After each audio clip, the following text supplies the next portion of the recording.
Haya, wapendwa watazamaji, na waalika masaa mengine ili tukaweze kujifundisha kwa pamoja.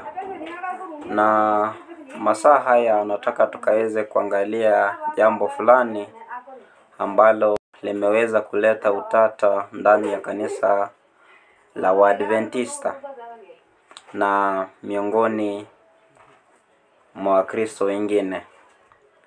Sasa kabla tuanze, nataka nisome haya hapa. Nasoma haya.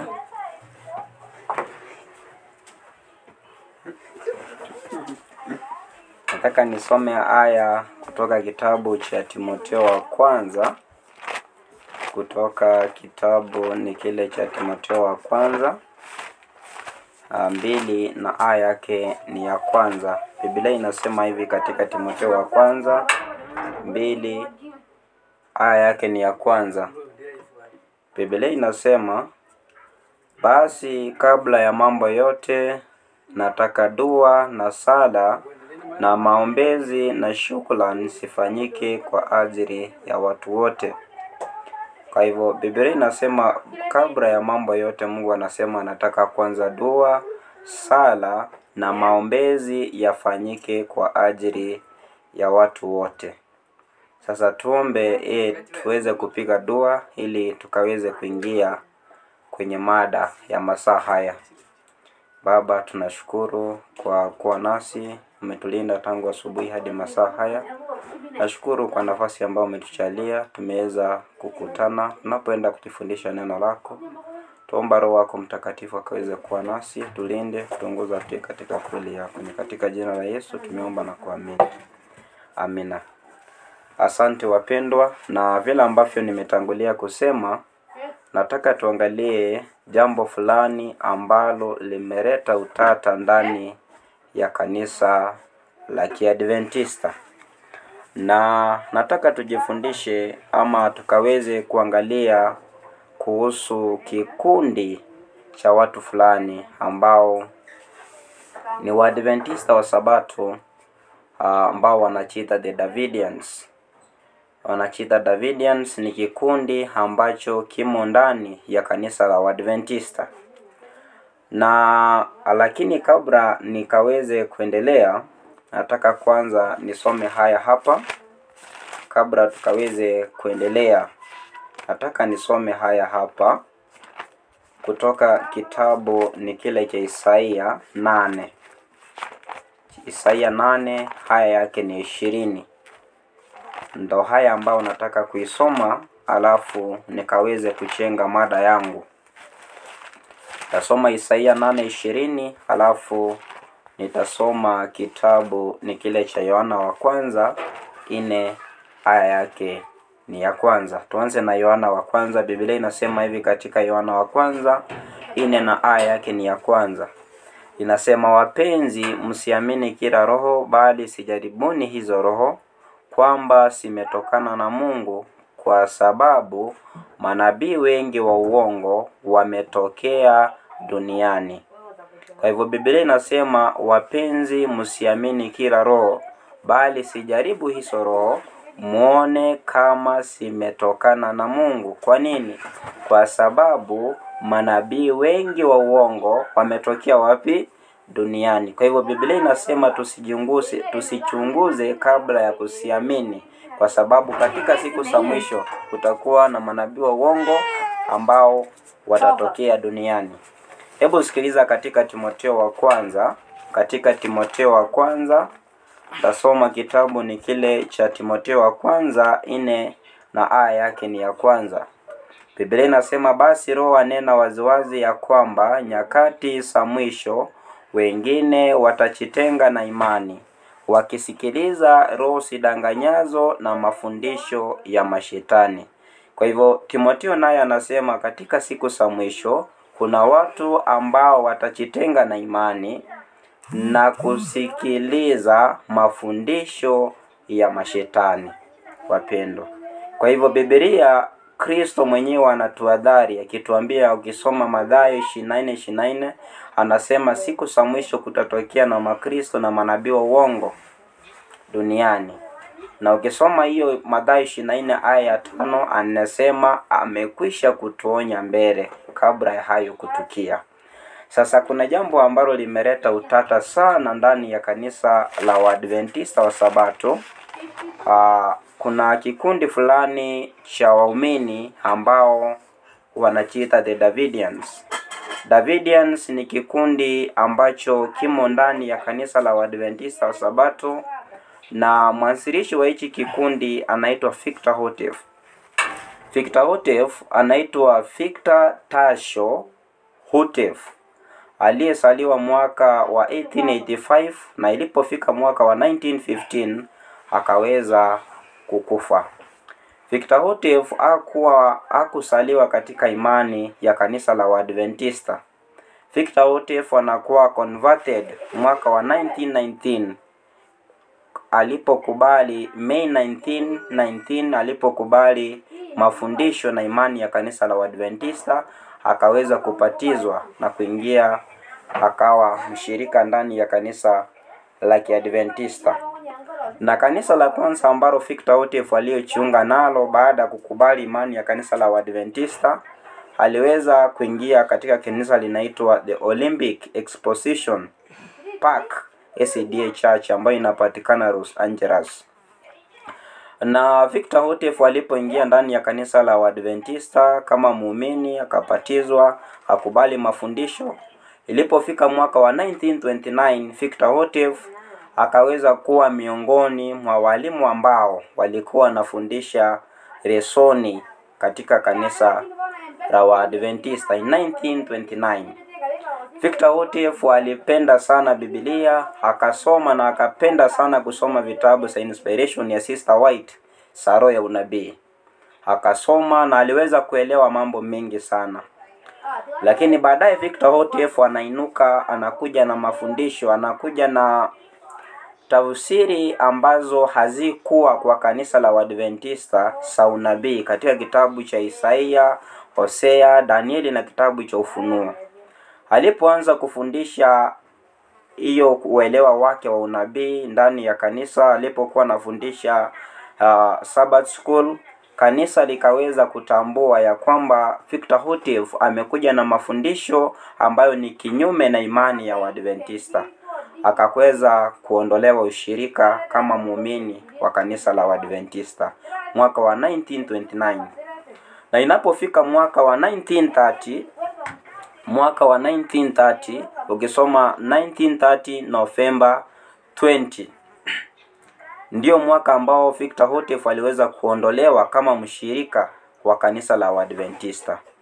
Na mwaka wa 1929 ndio Victor Houteff alipoondolewa ushirika 1930, kuna waumini ndani ya kanisa ambao walikuwa mkubali yeye ya kwamba kila ambacho walikuwa nakisema kilikuwa kweli. Sasa baada ya yeye kuondolewa ushirika katika kanisa na viongozi wa General Conference, hakuweza kujiondoa ndani, bali alisalia ndani na akawashauri wale ambao walikuwa na wao ya kwamba wanapaswa kusalia ndani hata kama ameweza kuondolewa ushirika. Kwa hivyo wakaanza kutafuta muda na wakati, wanaenda mahali wanajitenga, wanaendelea kujifundisha kila ambacho alikuwa anafundisha watu. Inapofika mwaka wa 1930 Victor Houteff akiondolewa ushirika, 1930 Victor Houteff anaandika kitabu ambayo inaitwa Shepherd Lord 1930 Volume 1. Anaandika kitabu ya Shepherd Lord Volume 1 na anaanza kusambaza mafundisho ambayo yalikuwa yanapingana na kanisa. Akaanza kuyasambaza. Inapofika mwaka wa 1932 Victor Houteff anaandika kitabu nyingine kinaitwa Shepherd Lord Volume 2. Na miongoni mwa the early Davidians waliamini ya kwamba the prophetic gift ambayo ilikuwa imepeanwa ndani ya kanisa la Waadventista iliishia wakati wa kifo cha Sister White mwaka wa 1915. Lakini baadaye tunaona Victor Houteff anapoinuka kuanzia mwaka wa 1929 to 1932. Baada ya kuondolewa ushirika lakini akasalia ndani ya kanisa, akaandika vitabu viwili hivyo ambavyo nimekwisha kuvitaja, volume 1 ya Shepherd Lord and volume 2. Sasa wengi wakaanza kuamini ya kwamba Victor Houteff ndiye Elijah ambaye anazungumziwa katika kitabu ni kile cha Mika, Malachi 4 na aya yake ni ya 5. Bao Biblia inasema ya kwamba angalieni, nitawapelekea Elia nabii kabla ichacha siku ile ya Bwana iliyokuu na ya kuogovya, naye ataigeuza mioyo ya wapaba iwaelekee watoto wao na mioyo ya watoto ielekee baba sao, ili nisije nikaipiga dunia kwa rahana. Sasa Victor Houteff pamoja na waumini wake alipokuwa akionyesha kwenye maandiko ya kwamba yanamzungumzia, kuna kipindi ambacho tena baada ya kufa kwa Sister White nabii mwingine alikuwa anaenda kuinuliwa ndani ya kanisa la Waadventista, na alifanya jambo hilo akitumia kitabu cha Ezekieli 4. Hebu sikiliza vile inasema katika Ezekieli chapter 4 kuanzia aya yake ni ya kwanza.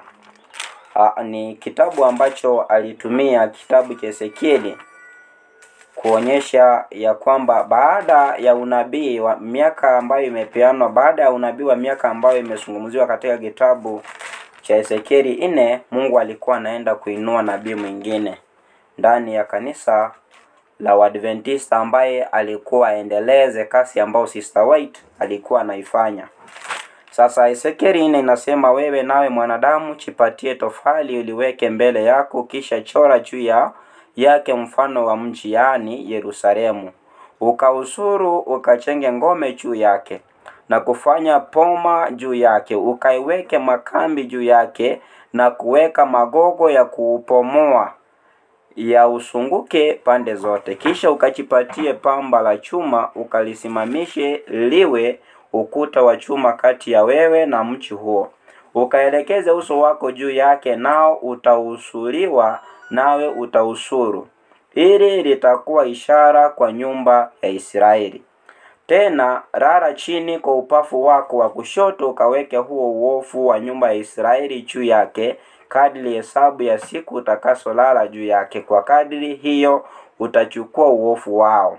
Maana nimekuagizia miaka ya uofu wao isiyo kwa hesabu ya siku, yani siku 390. Kwa hivyo tunapofika kitabu cha Ezekieli 4 na aya yake ni ya 5, inazungumzia, inasema uofu utarara upafuni mwa Israeli kwa siku ya miaka mingapi? 390 years. Ukiingia aya yake ni ya 6, inasema tena utakapotimiza hizo siku 390 utalala kwa upafu wako wa kuume, nao utauchukua uofu wa nyumba ya Yuda siku 40, siku moja kwa mwaka mmoja.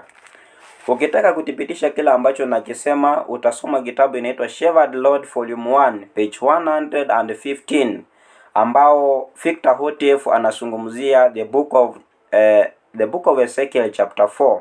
Anazungumzia unabii huo ambao tumeangalia kwanza, unazungumzia miaka 390, 390 years. Lakini unapofika aya yake ni ya 6, tena tunaona unabii mwingine wa miaka 40. Kwa hivyo ukiongeza 40 years plus 390 years plus 40 years inakupea miaka 430. Sasa Victor Houteff anaandika hivi katika kitabu inaitwa Shepherd Lord volume 1 page 115. Anasema, anapozungumzia kuhusu the book of Ezekiel chapter 4, anasema we may suppose the 390 years ambazo zinazungumziwa in the book of the 390 years ambazo zinazungumziwa in the book of Ezekiel chapter 4 period in about anasema the 390 years period was to start about 1500 AD when Luther found the Bible and ended in 1890. Kwa hivyo anasema the first 390 years zilianza kuhesabiwa wakati ambao Luther aliprotest against the Roman Catholic Church na mafundisho yake, akaanza kusimamia ukweli wa Biblia. From 1500 anaanzia 1500, the 390 years of the book of Ezekiel chapter 4 zilianza kuhesabiwa. na anasema the 390 years ended in the year 1890 AD. Alafu anasema where the 40 years began which would end in 1930. Kwa hivyo tunaangalia the first 390 years ambazo zimezungumziwa katika kitabu cha Ezekieli 4. Victor Houteff anasema zilianza 1500 zikaishia 1890. Na anasema the last 40 years zinaanzia 1890 na zinaishia mwaka gani? 1930. In 1930 ndo tunaangalia Victor Houteff anaandika kitabu ambayo inaitwa Shepherd Lord Volume 1. Kwa hivyo aliamini ya kwamba baada ya unabii wa kitabu cha Ezekieli kutimia, Mungu alikuwa inue nabii, na alikuwa na claim huyo nabii ambaye alikuwa anainuliwa ndani ya kanisa la Waadventista ni yeye. Kwa hivyo inapofika 1930, Victor Houteff anaandika vitabu vingine ambavyo kulingana na the Davidians wanaamini ni vitabu zingine za roho nabii ambazo ziko inspired kama Spirit of Prophecy, na wanaamini ya kwamba Victor Houteff alikuwa inspired vile ambavyo Sister White alikuwa inspired kuandika the Spirit of Prophecy. Sasa sikiliza vile ambavyo Biblia inatuonya katika kitabu cha Wagalatia, Galatians chapter 1 and verses 6. The book of Galatians chapter 1 and verses 6. Galatians chapter 1 and verses 6. Wacha nifike hapo alafu nisome kitabu cha Wagalatia 1 na aya yake ni ya 6. Kwa hivyo tumeangalia Victor Houteff anapozungumzia the book of Ezekiel chapter 4, anapozungumzia unabii wa miaka 430, na ametuonyesha kwamba hiyo miaka ilikuwa imeishia wapi? In the year 1930. Na mwisho unabii wa kitabu cha Ezekiel ulipotimia, ana claim ya kwamba Mungu alikuwa anaenda kuinua Elijah wa mwisho kumaliza kazi ya Mungu. Na huyo Elijah ana claim ni yeye. Sasa sikiliza vile Biblia inasema katika Wagalatia 1 na aya yake ni ya 6. Inasema, na staajabu kwa kuwa mmemwacha upesi hivi yeye aliyewaita katika neema ya Kristo na kugeukia injili ya namna nyingine, wala si nyingine, lakini wapo watu watapishao na kukataa na kutaka kuigeuza injili ya Kristo. Lakini ichapokuwa sisi au malaika wa mbinguni atawahubiri ninyi injili yoyote isipokuwa hiyo tuliyowahubiri, na araniwe. Na anasema kama tulivyotangulia kusema, na sasa nasema tena, mtu awaye yote akihubiri ninyi injili yoyote isipokuwa hiyo mlioipokea, na araniwe. Huyo ni Paulo anasema kama kuna mtu mwingine ambaye anaweza kuinuka na ache na injili nyingine kinyume na ile ambayo walitangulia kuhubiri, anasema ichapokuwa ni malaika tusikubali ujumbe wao, na huyo mtu tusimkubali kama mjumbe wa Mungu. Na ukisoma kitabu inaitwa Christ in His Sanctuary, page 13 and paragraph 2, Sister White ana make the same statement. Anasema ya kwamba yoyote ambaye atakuja na ujumbe mpya unapingana na ujumbe wa kwanza ambao Mungu alikuwa amepeana, anatuambia tusimkubali na tusikubali ujumbe wake. Sasa tumeangalia Victor Houteff ana claim ya kwamba yeye ndio Elijah, na ana claim ya kwamba akona new right, akona ujumbe mpya ambao amefunuliwa, ambao Sister White hakuwa amefunuliwa. Kwa hivyo kile ambacho tunapaswa kufanya ni kupima ama kuangalia ujumbe wake. Je, unaendana na manabii waliotangulia? Na kama utakuwa unapingana na ujumbe wa manabii waliotangulia, basi tunamkataa kwamba yeye si nabii wa kweli. Hebu sikiliza vile Biblia inasema katika kitabu cha Kumbukumbu la Torati 13 kuanzia aya yake ni ya kwanza. Deuteronomy chapter 13 and verses 1. Deuteronomy chapter 13 and verses 1. Deuteronomy 13 and verses 1. Biblia inasema kukisuka katikati yako nabii au mwotaji wa ndoto akikutolea ishara au ajabu, ikatukia hiyo ishara hayo au hiyo ajabu aliyokuambia akisema, na tuifuate miungu mingine usiyoijua tuitumikie hiyo, wewe usiyasikize maneno ya nabii yule au yule mwotaji wa ndoto, kwa kuwa Bwana Mungu wenyu yuwajaribu apate kujua kwamba mwampenda Bwana Mungu wenyu kwa mioyo yenu yote na roho zenyu zote. Kwa hivyo Musa anapoandika kitabu cha Kumbukumbu la Torati, Mungu anazungumza kupitia Musa akisema kama kunaweza kuzuka nabii kati ya kanisa la Mungu, kati ya Israeli, na huenda akaweza kudai ya kwamba Mungu amemwonyesha kupitia kwa kuota ndoto, na akaweza kufanya nini? Kutabiri ama kutoa ishara au ajabu. Na anasema huyo nabii kama hiyo ishara aliyoizungumzia ikaweza kutukia, lakini akikwambia kwamba tuende tukaabudu miungu mingine, anasema tusifanye nini? Tusiambatane naye, wala tusikubali maneno yake. Hata kama yale ameyasema ni ya kweli, tusikubali kama ataweza kutugeuza na kutuambia tufuate miungu mingine. Sasa ukisoma kitabu inaitwa Shepherd Lord Volume 2 page 54, Shepherd Lord page 54 and paragraph 1 and paragraph 2, ambayo nimesema imeandikwa na Victor Houteff. Anazungumzia kuhusu the triune God ama utatu mtakatifu, na anasema Jehovah is a triune, ya kwamba Yehova Mungu ambaye tunamwabudu, anapoandika hiyo statement ya Shepherd Lord Volume 2 page 54, anasema Yehova ako katika nafsi tatu, utatu mtakatifu. Yaani Yehova wa Biblia ana nafsi ngapi? Ana nafsi tatu. Kwa hivyo hii inatuonyesha kwamba Victor Houteff anapoinuka na anadai ni Mungu anampea maono na vile ambavyo ameandika, anakuja hapa na kuzungumza kuhusu Mungu, na anasema Yehova ako na nafsi tatu, yaani Mungu mmoja katika nafsi tatu, utatu mtakatifu.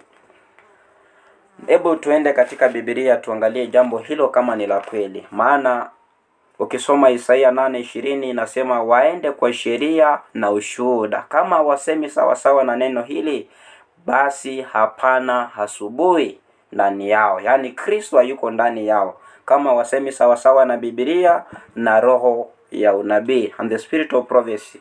Kwa hivyo nataka tupime maneno yake.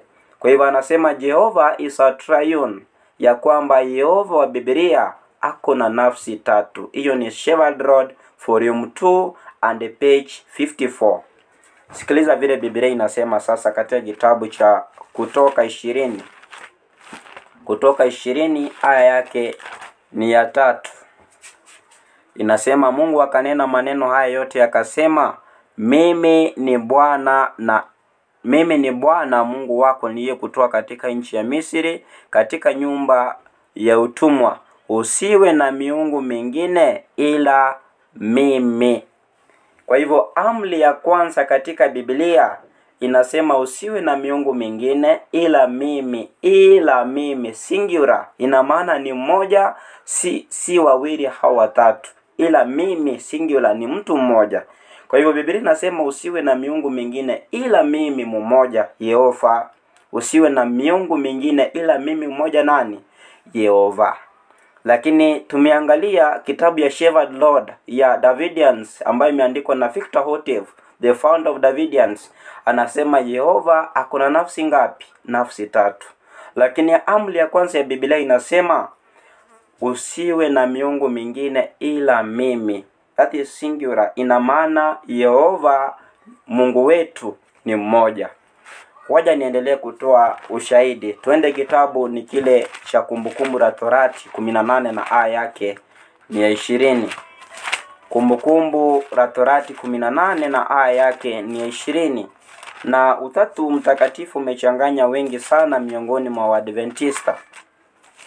Na ni fundisho ambalo tumejifundisha na tumesoma tukaangalia kwamba halina msingi katika Biblia.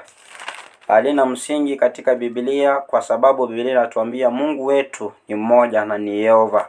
Na huyu Yehova ana mwana ambaye ni Yesu Kristo.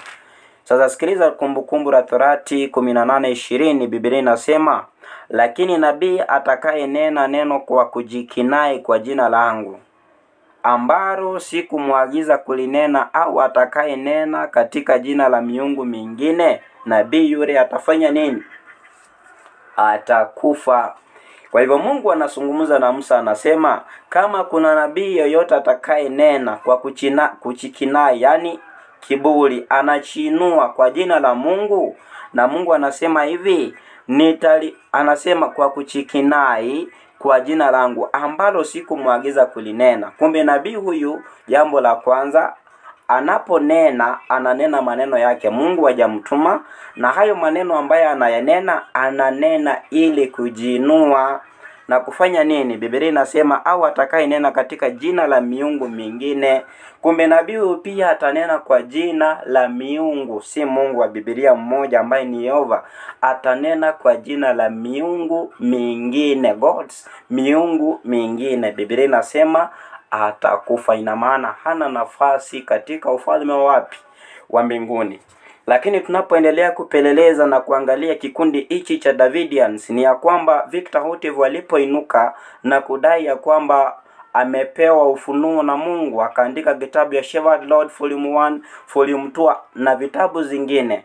Unapoangalia hizo vitabu, tumeangalia anapozungumzia Mungu wa Biblia, anasema Yehova wa Biblia akona nafsi tatu. Lakini Mwanzo 20 aya 3, Mungu anasema tusiwe na miungu mingine ila mimi. Yani singular, ina maana Yehova ni mmoja, si wawili au watatu. Lakini Victor Houteff anasema Yehova akona nafsi ngapi? Na Mungu. Ndio maana tunasema nabii ambaye atainuka achikinai na anene maneno ya miungu mingine, Biblia inasema ataangamizwa.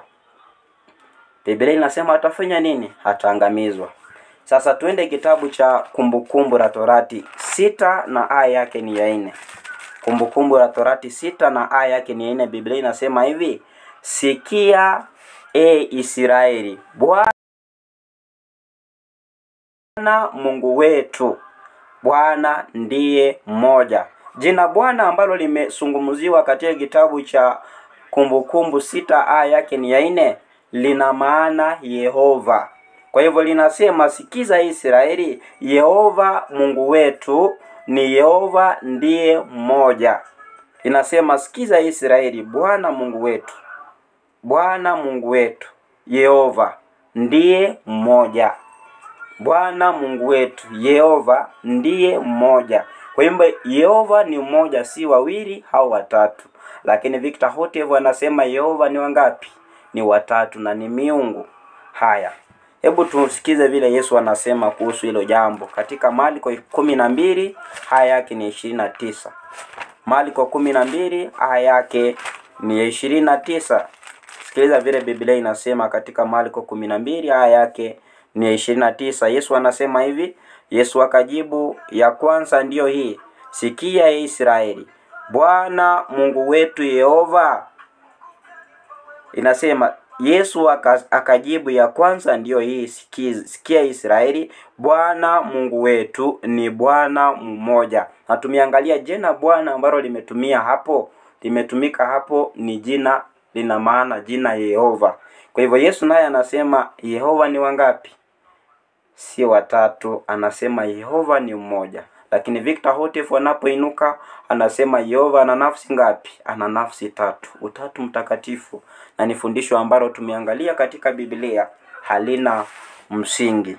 Haya, tuende kitabu cha Zaburi 83 na aya yake ni ya 19. Zaburi 83 aya yake ni ya 19. Psalms chapter 83 and verses 19.